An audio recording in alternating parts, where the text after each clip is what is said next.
Halo, jumpa lagi bersama saya Ihan Martoyo dari Universitas Pelita Harapan. Kali ini saya bersama Pak Fitzgerald Sitorus, filsuf pengajar kuliah liberal arts, terutama di bidang filsafat. Kita kali ini akan ngobrol tentang Immanuel Kant, filsuf yang sangat besar. Biasanya Kant dimengerti orang awam sebagai mendamaikan antara empirisisme dan rasionalisme. Tapi tampaknya bukan hanya itu ya proyek Kant. Bagaimana Pak Fitz kalau mau menjelaskan tentang Kant? Ya, terima kasih Pak Ihan. Benar bahwa Immanuel Kant itu adalah filsuf yang sangat berpengaruh, sangat besar. Sejarah filsafat modern itu berubah sejak Immanuel Kant ya, karena pemikiran filsafat Immanuel Kant itu mempengaruhi hampir semua cabang filsafat setelahnya, baik metafisika, teologi, etika, epistemologi, politik, bahkan seni ya. Jadi semua dipengaruhi oleh Immanuel Kant. Nah, seperti tadi Anda katakan bahwa Immanuel Kant itu mendamaikan rasionalisme dan empirisme, memang itu kesan yang banyak dimunculkan termasuk dalam buku-buku sejarah filsafat misalnya. Tetapi kalau kita sungguh-sungguh memahami proyek filsafat Immanuel Kant, kesan itu sebenarnya ya itu tentu tidak salah ya, tapi bukan itu sebenarnya yang mau dilakukan oleh Immanuel Kant ya.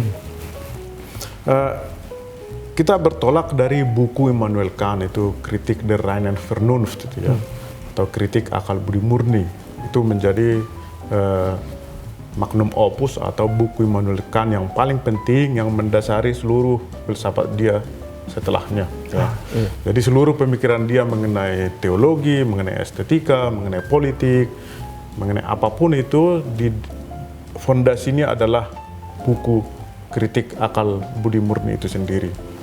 Buku yang sangat besar dan sangat sulit ya.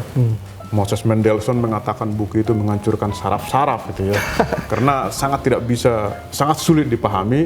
Oleh karena itu tidak mengherankan banyak para filsuf juga salah memahami buku tersebut, sehingga untuk menghindari kesalahpahaman itu Immanuel Kant juga menulis buku lain yang lebih populer dan lebih tipis itu ya, Prolegomena terhadap setiap metafisika di masa depan gitu ya.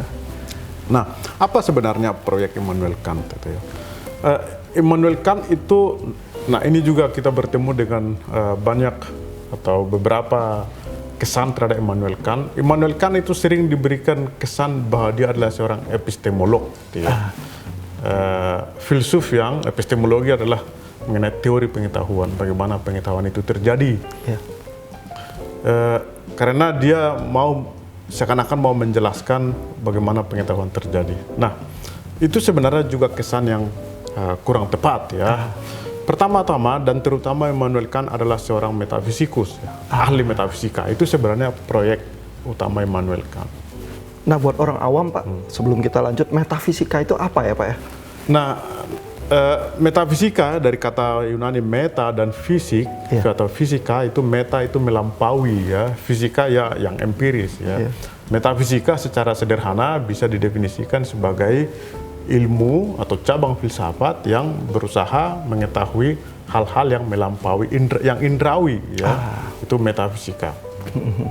Dari Aristoteles itu menulis buku yang tebal mengenai metafisika. Jadi hal-hal yang melampaui yang indrawi itu mengenai Tuhan ada di situ ya, substansi ada di situ dan lain-lain. Nah, itu metafisika yang melampaui yang indrawi. Nah, menurut Immanuel Kant, itu pengetahuan mengenai hal-hal yang indrawi itu tidak mungkin ya. Mengapa? Karena pengetahuan kita hanya terbatas pada hal-hal yang indrawi. Indrawi artinya ruang dan waktu gitu ya. Pengetahuan kita mengenai bunga ini mungkin karena bunga ini ada dalam ruang dan waktu di gedung ini pada saat ini gitu ya. Tapi pengetahuan mengenai Tuhan menurut Immanuel Kant tidak mungkin karena kita tidak pernah bisa mengindra Tuhan ya. Nah, jadi di satu sisi Immanuel Kant menegaskan empirisisme, tapi tampaknya juga menyadari kesulitan berbicara tentang metafisika. Persis, benar itu. Jadi itu justru karena itu dia mengatakan metafisika tradisional ya, metafisika sebagaimana dipahami dalam sejarah filsafat, mulai dari Aristoteles, itu metafisika tradisional itu tidak mungkin. Ya. Nah, tapi apakah kemudian hanya itu pengertian metafisika gitu ya? Para filsuf juga berdebat mengenai apa itu metafisika gitu ya. Belum lagi mengenai objek metafisika. Nah, Immanuel Kant mau sebenarnya, ini proyek utamanya, Immanuel Kant sebenarnya mau bagaimana agar metafisika itu bisa menjadi sebuah ilmu. Ya, jadi, tapi metafisika yang dipahami oleh Immanuel Kant bukan lagi pengetahuan mengenai hal-hal yang melampaui, yang indrawi, melainkan pengetahuan mengenai hal-hal yang memungkinkan yang indrawi. Itu dua hal yang berbeda. Jadi hal-hal yang memungkinkan yang indrawi atau pengetahuan mengenai yang indrawi itu tentu sudah di luar yang indrawi itu. Ya. Jadi ada yang indrawi kita ketahui, ya. Apa yang memungkinkan kita mengetahui yang indrawi itu? Ya. Itu sebenarnya pertanyaan dia kan. Jadi satu langkah sebelum empirisnya itu ya? Ya, persis sekali. Jadi satu langkah sebelum itu ya. Pengetahuan tentu telah selalu mungkin. Kita memiliki pengetahuan mengenai banyak hal. Immanuel Kant bertanya, apa sebenarnya yang memungkinkan kita memiliki pengetahuan mengenai yang indrawi itu? Itu sebenarnya pertanyaan dia. Nah, hal-hal yang memungkinkan pengetahuan mengenai yang indrawi itu tidak lagi indrawi. Ya, itu pasti sudah berada beyond atau di seberang yang indrawi, atau melampaui yang indrawi, atau metafisika. Jadi Immanuel Kant itu yang menarik, dia memiliki pengertian tersendiri mengenai metafisika. Metafisika bukan mengenai realitas yang supra indrawi, bukan. Melainkan metafisika adalah mengenai hal-hal yang memungkinkan yang indrawi. Nah, hal-hal yang memungkinkan yang indrawi itu, ya, atau dalam bahasa Yunani metafisika, ya, yang tidak lagi indrawi, itu adalah, kita masuk ke inti filsafatnya, itu tidak lain dari struktur pikiran kita sendiri. Jadi pertanyaan Immanuel Kant adalah apa yang memungkinkan pengetahuan yang indrawi, itu adalah tidak lain dari struktur pikiran, itu yang diteliti, ya. Jadi proyek metafisika Immanuel Kant itu adalah penelitian mengenai struktur-struktur yang, ini salah satu Immanuel Kant, yang a priori. Ya, a priori artinya pra pengalaman, mendahului pengalaman yang memungkinkan pengalaman, gitu ya. Jadi ini syarat-syarat yang meneliti kemungkinan pengalaman. Itu yang mau diteliti oleh Immanuel Kant. Jadi dalam rangka ini tampaknya Immanuel Kant makanya sering dimengerti juga sebagai menegaskan rasionalisme ya, karena memang tidak terlepas dari struktur pikiran kita, begitu ya. Jadi oleh karena itu dalam rangka proyek itu, ya, proyek ini adalah bagaimana metafisika itu bisa menjadi sebuah ilmu pengetahuan. Betul. Ya. Mengapa dia perlu meneliti ini? Karena dalam sejarah dia melihat metafisika itu adalah pertarungan dalam alinea pertama atau kedua kritik akal budi murni. Dia mengatakan metafisika itu adalah pertarungan yang tanpa akhir.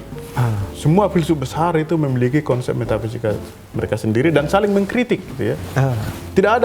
Kita tidak bisa mengatakan, kata Immanuel Kant, bahwa metafisika itu ada kemajuan. Karena pendapat yang filsuf yang satu selalu dibantah oleh filsuf yang lain, saling membantah. Hal serupa tidak terjadi pada matematika atau pada ilmu-ilmu alam, ya. Dalam ilmu alam, kalau sebuah teori ditemukan, maka itu bisa menjadi batu pijakan untuk menemukan teori selanjutnya, ya. Jadi ada progres, ya. Tidak ada saling membantah di situ. Dalam ilmu alam, ya. Dalam metafisika justru tidak ada kemajuan karena semua filsuf saling bertarung. Nah, Immanuel Kant mau mengakhiri itu, ya. Dan model bagi dia adalah filsafat atau pemikiran dari Newton itu, ya. Newton itu melalui eksperimen lalu ditarik sebuah teori, ya. Teori itu kemudian diuji coba ke eksperimen apakah terbukti, gitu ya. Jadi dari pengalaman empiris ditarik sebuah teori melalui eksperimen, lalu teori yang telah ditemukan itu kemudian diuji coba lagi ke pengalaman, gitu ya. Itu misalnya teori gravitasi misalnya, gitu ya. Nah, itu yang menjadi model bagi Immanuel Kant untuk meneliti metafisika, ya. Tentu pertanyaan mengenai bagaimana metafisika itu mungkin itu tidak bisa diteliti. Bagaimana metafisika itu mungkin sebagai sebuah ilmu pengetahuan itu nggak bisa diteliti. Tidak ada objeknya. Apa yang mau diteliti? Ya? Nah, oleh karena itu Immanuel Kant mereformulasi pertanyaan tersebut, ya. Yang diteliti kemudian adalah bagaimana ilmu pengetahuan itu mungkin. Ya. Bagaimana ilmu pengetahuan mungkin, karena pertanyaan dia adalah bagaimana metafisika mungkin atau mungkin sebagai ilmu pengetahuan. Ya. Dan jawabannya dia adalah struktur a priori itu ya. Ya. Dia nanti meneliti itu. Dia nanti meneliti struktur a priori dalam pikiran manusia yang menentukan bagaimana kita memiliki pengetahuan empiris gitu ya. Oke. Nah, itulah sebenarnya metafisika adalah sistem a priori kognisi manusia sebenarnya. Sistem a priori kognisi manusia, itulah metafisika. Justru sebenarnya definisi metafisika yang paling pas yaitu gitu ya. Ya. Karena metafisika yang memungkinkan yang pengetahuan yang indrawi. Nah, itu yang mau dibangun oleh Immanuel Kant agar metafisika itu bisa ada progres.